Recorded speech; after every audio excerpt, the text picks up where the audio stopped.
Koppel, host of the Time for Coffee podcast, where you get firsthand career advice into the jobs and industries that interest you the most. And before we start today's show, I have a quick favor to ask you. If you haven't already, I'd be incredibly grateful if you give us a rating and a review on iTunes. And if you're like me, you need to do it now because you'll forget later and because it's the best way to help others who may be in search of career advice to find this free resource. So press pause if you haven't done it and do it right now. I'll wait. Thanks so much and enjoy today's show. Hey there, Java Junkies. Welcome back to another episode of T4C.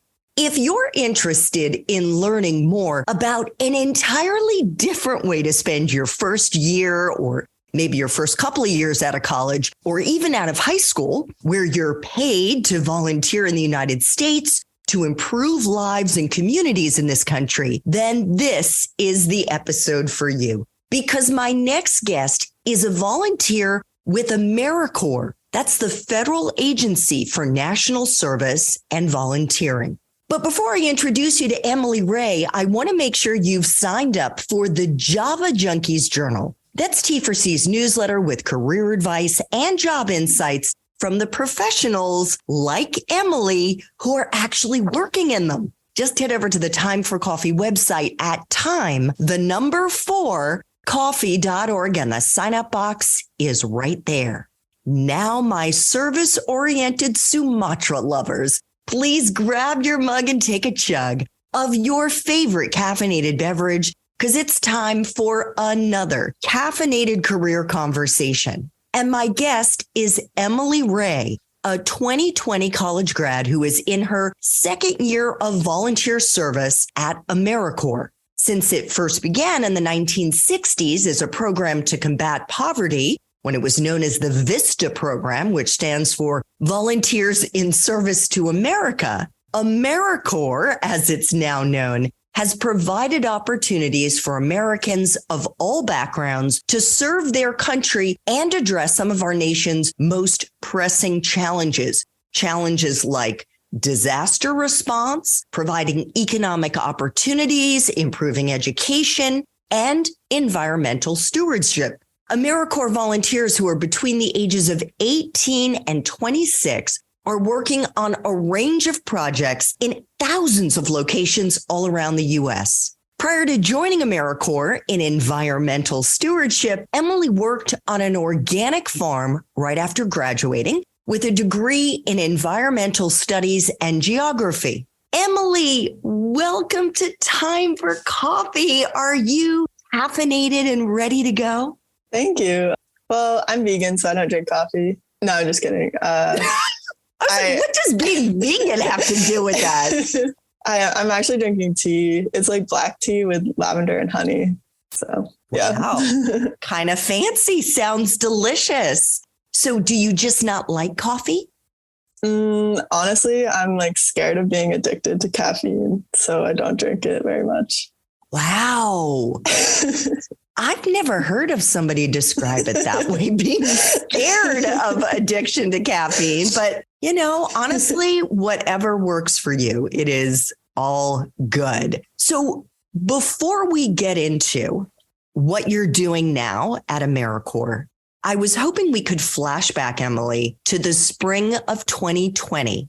You were a senior at Middlebury College, where I went to school and where I met your parents, Sarah and Mark, long before they had met one another. Yep. But I knew both of them. And gosh, I guess in the spring of 2020, as you were approaching graduation, it was the first year of the coronavirus pandemic. Yeah. What was that like? Did you have any idea what you were going to do when you graduated? Honestly, no. I mean, I did think I was going to do something environmental related, but let's see.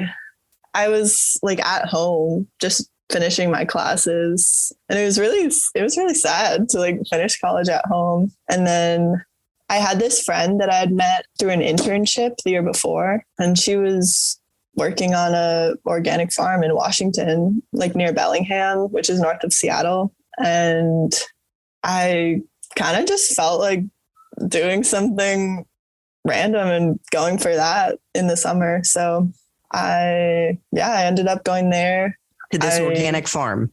Mm-hmm. And what were they growing? Just a lot of vegetables, produce. Yeah, really just vegetables that they sold like at the farmer's market and did like CSAs. So it was very cool to like learn how to plant and like transplant and harvest like in a farm setting. So you were outdoors, you were doing the labor. Yeah. And I guess that was my first, no, that's not my first time doing an outdoor job, but like I did like really enjoy that aspect of it. I didn't really want to be inside. After like in between my junior and senior year of college, I ended up doing an internship with the National Oceanic and Atmospheric Administration in Florida. And that was environmental. I was working on like coral reef data, but it was like completely office based. And it really made me realize like, I don't want to be in the office all the time. That's such a great point, because one of many things that you get out of internships or part-time jobs when you're in school is it's as much about learning what you don't want to do as it is learning what you do want to do. Yeah. Yeah, I definitely realized we got to go out a couple times during that internship, and I was like, whoa, like I really have an itch to be outside. So you were outside working, getting paid at this organic farm. Mm-hmm. And what happened? So I worked there for about a month, and then honestly, like the boss, like the person who was in charge of the farm, we just like, our communication was not working for me. And also like the culture at the farm wasn't working for me. So I had never really expected myself to do this, but I ended up quitting after a month, and I stayed living in Washington, which was awesome. Like I did love living there. And I was only really unemployed for like 2 weeks, which was crazy because I ended up finding 2 remote internships. Oh, okay. So, and were they paid, the remote internships? One of them was paid. That's all you need. Yeah. Honestly, it was, I guess I found both of them through this special job board thing that Middlebury College had set up for recent grads, where like alumni could post opportunities that they had. And yeah, I was so grateful to that. So what were the internships? One of them was, the paid one was doing mapping for environmental sensitivity index mapping of Lake Champlain, the lake in between Vermont and New York. And it's like, if there was an oil spill, like what are the resources that would be affected? And I was like finding data on that for them. So that was pretty cool. And then my other one that I was doing was writing articles and helping with trail maps for this land trust on Cape Cod in like Dennis, Massachusetts. And I mean, that one was extremely valuable to me too, because I like learned what a land trust was really. And it also led me to my next job. So tell me about that. I believe it was the Dennis Conservation Land Trust on Cape Cod. So how did interning at the Dennis Conservation Land Trust, which was a virtual internship, lead you to AmeriCorps? Yeah, I was doing trail maps and writing articles about honestly like heat islands and how they affect coastal areas and stuff like that. And then my boss there, who was the director of the land trust, she was so nice. And she was like asking me like, oh, like, what are you doing next? And then she just mentioned AmeriCorps Cape Cod to me, which I'd never heard of. Honestly, I'd never been to Cape Cod. And yeah, then I like, oh, maybe I'll look into it. Because AmeriCorps Cape Cod is an organization where, well, it's like an AmeriCorps program where you do an individual project and then you also do group projects. And usually each year, one person in the program, their individual project is with like Dennis Conservation Land Trust. So the idea was, oh, like you could keep doing this with this organization and stay here with us for another year if you come here. And is that what happened? Yeah, it was great. So cool. Yeah. And actually, full confession, Emily, until I started preparing for our interview today, I actually didn't know much, if anything, about AmeriCorps. I actually thought it was all focused on the environment and didn't realize that there are 6 different areas, 6 different types of, I don't know if you want to call them challenges, that AmeriCorps volunteers work on, whether it's education or economic opportunity or working with veterans, or as you are, working with the environment. Mm-hmm. And I also didn't realize that this type of federally funded volunteering for young Americans between the ages of 18 and 26 has been around since the 1960s. Yeah, I guess so. So can you tell us what it was like when you first started? You started as an emergency response team member your first year. You're an emergency response team lead now. But what was that first year like? So I did a year with AmeriCorps Cape Cod and then a year with AmeriCorps St. Louis. And now I'm a team lead at St. Louis. So it's actually your third year. Yeah. Oh, okay. So let's talk about your first year on Cape Cod. Did you continue working writing for the Dennis Conservation Land Trust, or what was that like? Yeah, 3 days a week, I did writing with the Land Trust for like their newsletter, and then also for volunteer things, like helping organize volunteer projects where the volunteers come and you like go out and clear a trail or something. And then probably one of the coolest parts for me was really using a lot of the GIS that I learned in a cartography class that I took at Middlebury to like make pretty good trail maps for Dennis Conservation Land Trust. What does GIS stand for? Geographic Information Systems. You were applying what you had learned in the classroom. What a concept.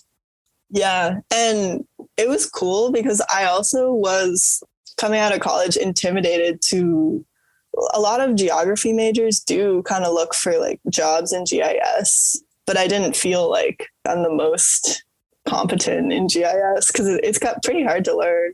But then I ended up being able to use it for a really good cause. So fantastic. So what made you decide to stay within AmeriCorps and move to St. Louis?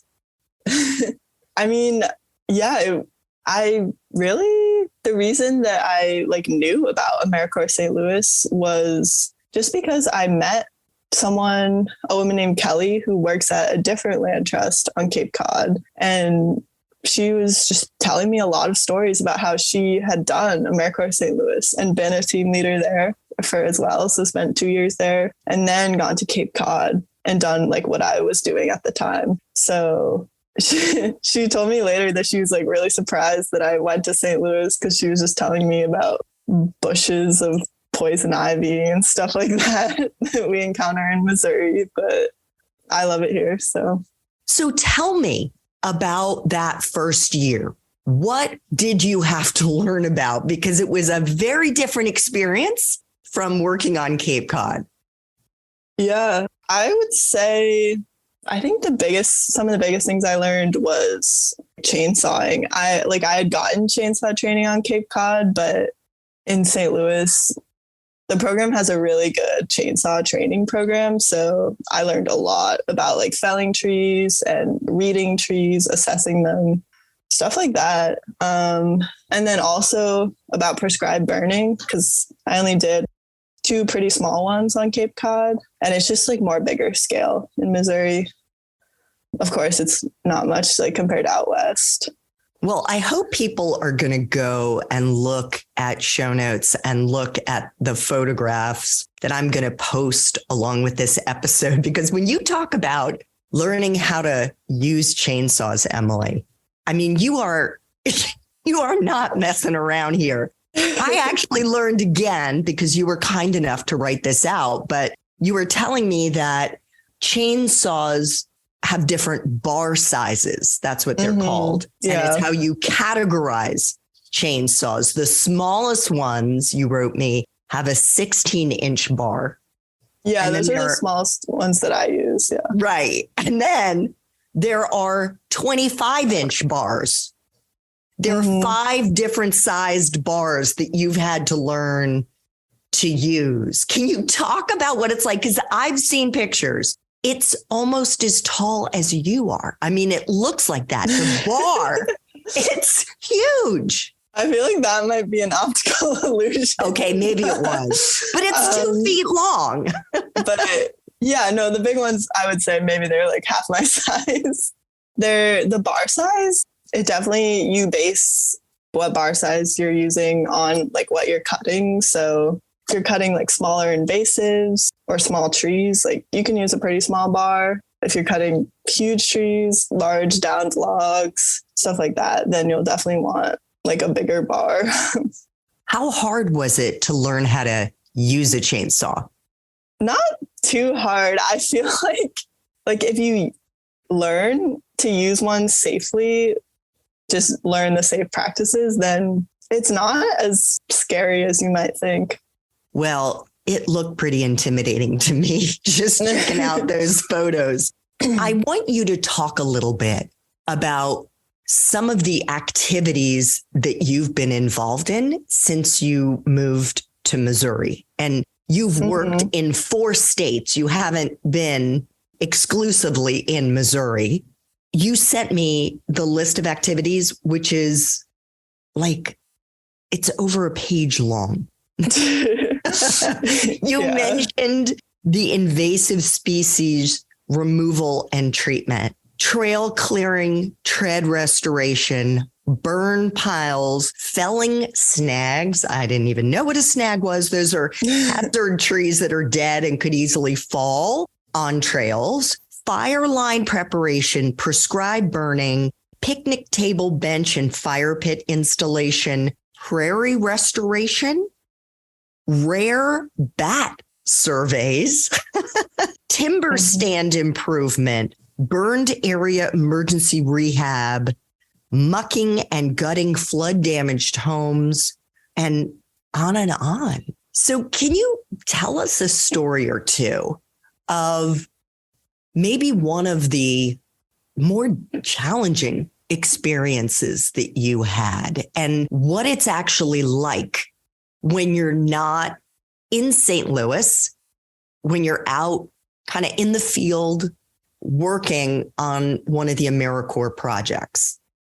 Yeah. So we usually do 5-day projects. Sometimes we do 10-day projects, but either way, we'll get there on Monday. And as a team leader this year, I'm kind of facilitating these types of things, but we like pack out with your team. You'll like pack out your truck with all the tools you need for the week, and then kind of like coordinate with the partner that you'll be like meeting in the field.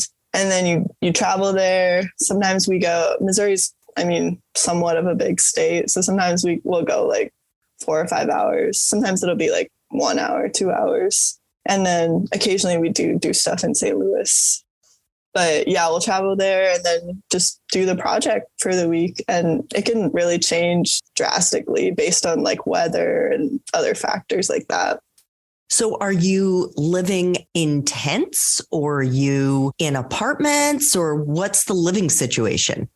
Yeah, for us, honestly, it's definitely nicer than I thought it was going to be. We're usually in kind of like seasonal housing, which is often the Missouri Department of Conservation has like this housing that they sometimes have like seasonal crews stay in, or the state park has housing for some seasonals that they sometimes have.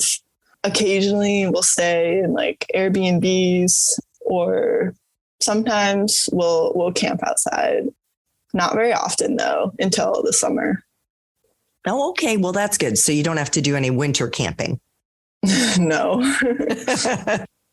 So tell us about one of your favorite projects that you've worked on and where it was.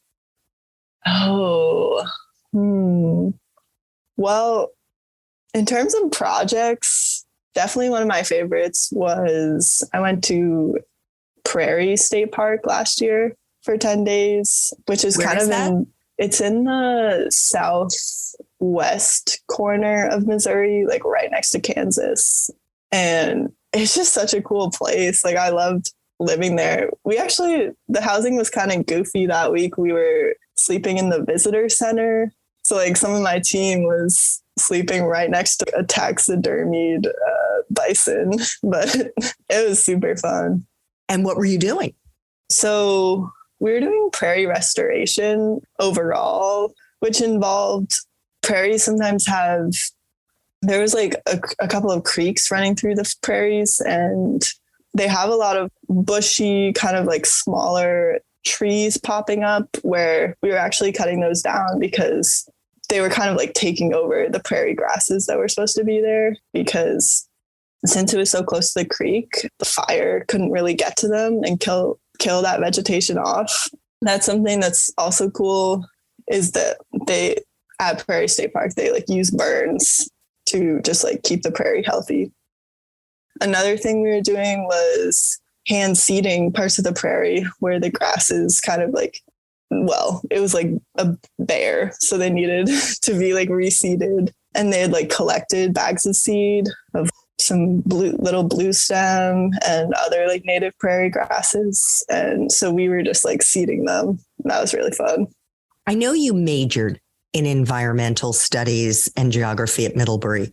Mm-hmm. How is what you learned in the classroom similar to or different from what you've been doing in the field? And I'm not talking about your time at the Environmental Trust when you were doing the GIS, but since you've been at AmeriCorps, what is the hands-on experience like? Oh, like since I've been at St. Louis? Well, I didn't really do much in the field during college. I did some geology out in the field with like sampling stuff. I guess I'm talking more about the book learning about environmental science, and you're out there working in the environment. How is what you've learned in the classroom kind of lining up with what you're seeing in the field? I mean, I guess one thing that comes to mind is my senior year, like for my major, we had to do kind of a project that was with a partner in Vermont. And I did something with like the Vermont Forest Parks and Rec Department. And it was about conserving land and deciding where to conserve land, and how like conserving land and how public transportation plays into that, and like who has access to conserved land and stuff like that. And I don't think I've used that, but I've definitely thought about that while I'm out here, like at conservation areas in Missouri, and seeing who has access, who doesn't, stuff like that. Has your view of school changed at all since joining AmeriCorps? That's a good question. I would say like it's not as every little thing that you learn in school wasn't crucial to me. It definitely makes me want to like go back at some point and learn more about what I know now that I like really want to apply in the field. Like what? I honestly want to learn a lot about plants and trees and different ecosystems and how they work and how they could be like managed, and how different like habitats could be restored and the best ways to do that. Probably stuff like that. Cool. So what do you think has been more valuable to your career so far, Emily? Your AmeriCorps experience or what you learned in the classroom as a student?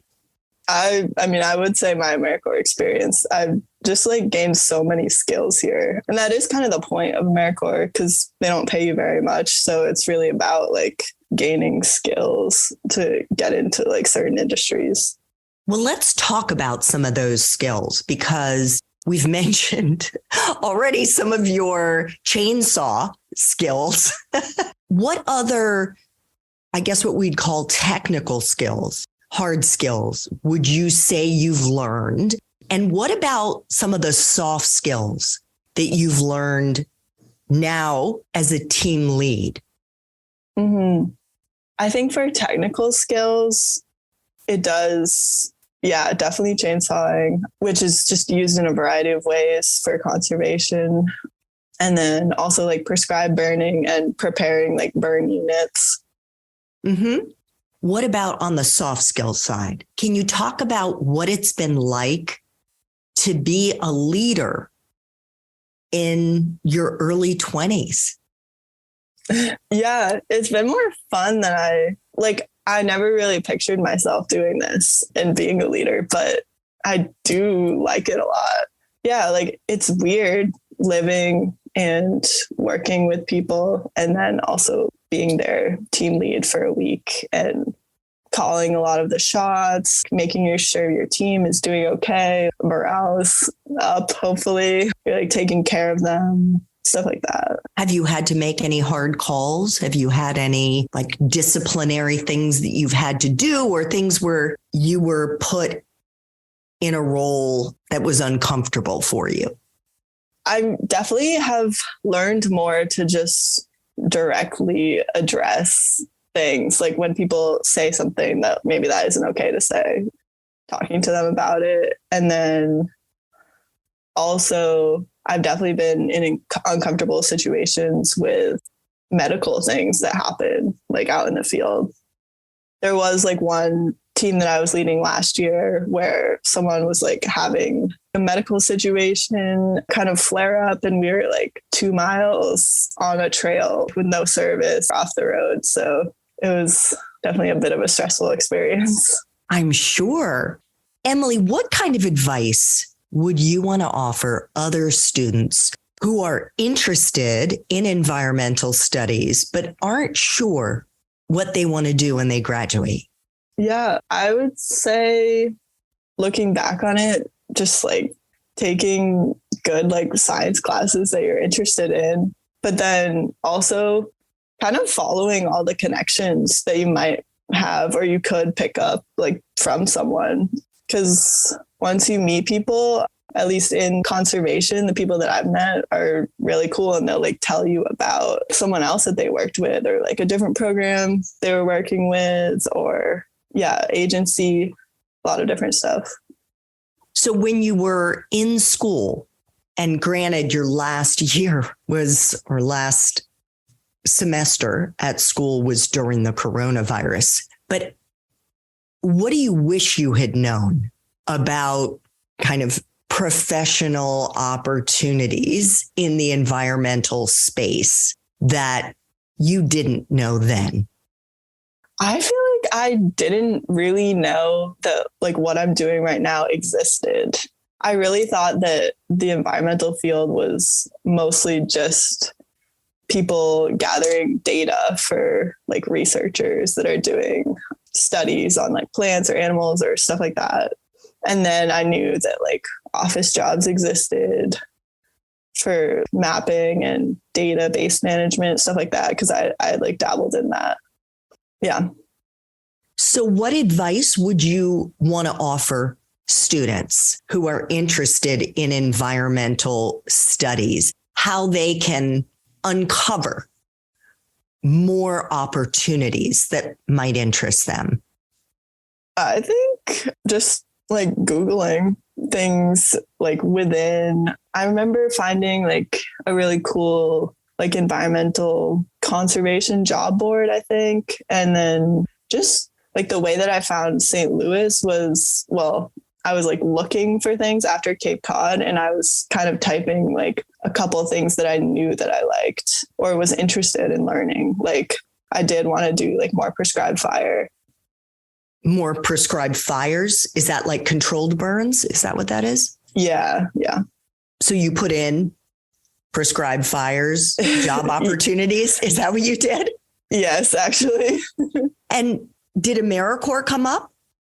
Yeah. I mean, a lot of other stuff comes up too, like Forest Service jobs and like Nature Conservancy jobs. So you mentioned the low pay that AmeriCorps has. I think you said you're paid, it's like about almost $1,700 a month. What does AmeriCorps pay for? So, what does it cover when you're working with them? What kind of benefits are there? Well, I mean, there is some healthcare, like if you want it. I'm just like very lucky to be on my parents' healthcare, so I don't have to worry about that. And they do provide like some support for like helping you find resources and stuff. But I mean, is your housing taken care of and your food and things like that? What do you have to spend money on?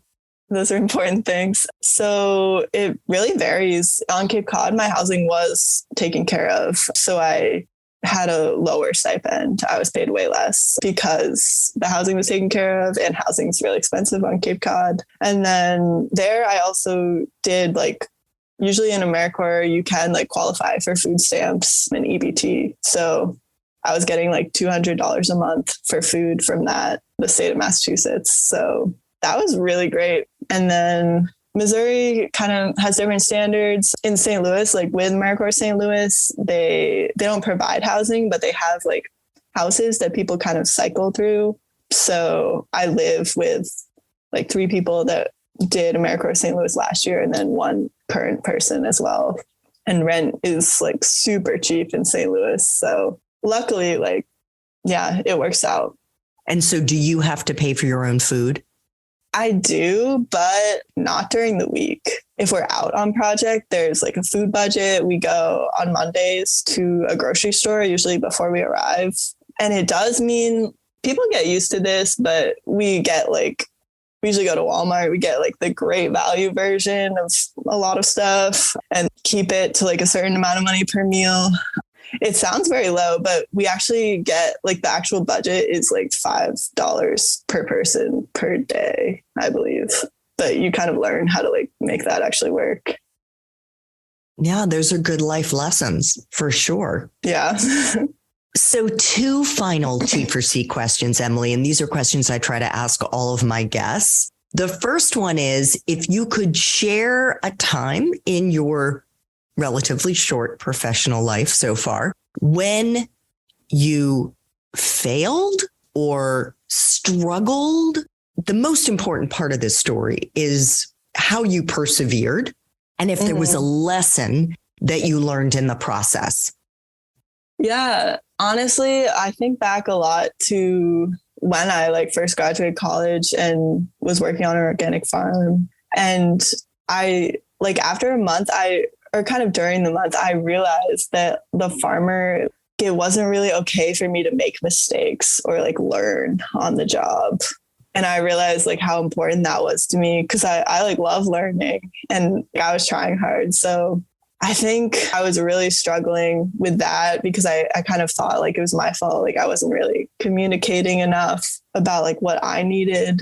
But then I realized like it just wasn't an environment that I was going to be thriving, learning, and happy. So, and then at this point, like in St. Louis, it kind of feels like the opposite of that environment because we get like new training all the time. Especially as a team leader, I'm like constantly learning new things now. And it was interesting because I was talking to someone in the program and wondering like, how much am I really going to learn about chainsawing this year if I'm mostly just like teaching the first years how to chainsaw? But then he was telling me you can just like refine so much of what you've already learned and make yourself better still through teaching people. And I definitely think that's true.